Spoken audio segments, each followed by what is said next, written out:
నమస్కారం అందరికీ. నేను doctor Avani, obstetrician and gynecologist at Jade Clinics, Kokapet. Today we will be discussing about safe abortion. మీరందరూ day to day లైఫ్లో వినుంటారు.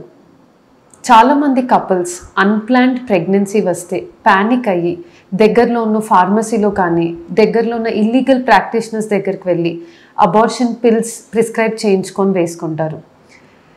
మీ అందరికీ తెలియాల్సిన విషయం ఏంటంటే చాలా మటుకు 90% ఆఫ్ ద టైమ్స్ ఏం అవ్వకపోయినా ఒక 10% of the times it can be even life threatening to that pregnant mother.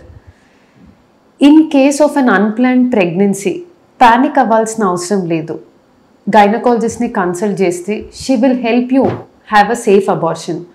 Unplanned pregnancy వచ్చినప్పుడు abortion, opting for an abortion is your legal right. First pregnancy positive వచ్చి if it is unplanned we have to see scan చేసి pregnancy ఎక్కడ ఉంది అని. కొన్నిసార్లు pregnancy యూట్రస్లో ఉండకుండా పక్కన ట్యూబ్స్లో ఉంటుంది, దాన్ని ఎక్టోపిక్ ప్రెగ్నెన్సీ అంటాం. అలాంటి పరిస్థితిలో తెలియకుండా అబార్షన్ పిల్ వేసుకుంటే ఆ మదర్కి లైఫ్ రిస్క్ అయ్యే ఛాన్స్ ఉంటుంది. స్కాన్ చేసిన తర్వాత యూట్రస్లో ప్రెగ్నెన్సీ ఉంది అని కన్ఫర్మ్ చేసినప్పుడు ఫస్ట్ ఎప్పుడైనా మెడికల్గా అబార్ట్ చేయడానికి ట్రై చేస్తాం పిల్స్ ఇచ్చి. కొన్నిసార్లు పిల్స్ వల్ల పూర్తిగా పడిపోకపోతే దాన్ని రీటైన్డ్ ప్రోడక్ట్స్ ఆఫ్ కన్సెప్షన్ అంటాం. అట్లాంటి టైంలో we do a surgical procedure called suction evacuation, where మదర్కి అనెస్థీసియా ఇచ్చి ఆ మిగిలిపోయిన ప్రోడక్ట్స్ అన్నీ సర్జరీ ద్వారా కింది నుంచి తీసేస్తాము.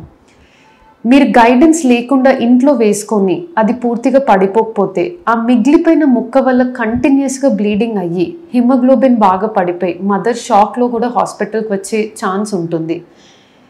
ఇన్ఫెక్షన్ రేట్ కూడా చాలా ఎక్కువ ఉంటుంది when you take it without a gynaecologist guidance. So whenever you are experiencing an unplanned unwanted pregnancy panic అవ్వకుండా మీ గైనకాలజిస్ట్ని కన్సల్ట్ చేస్తే they will help you have a safe abortion.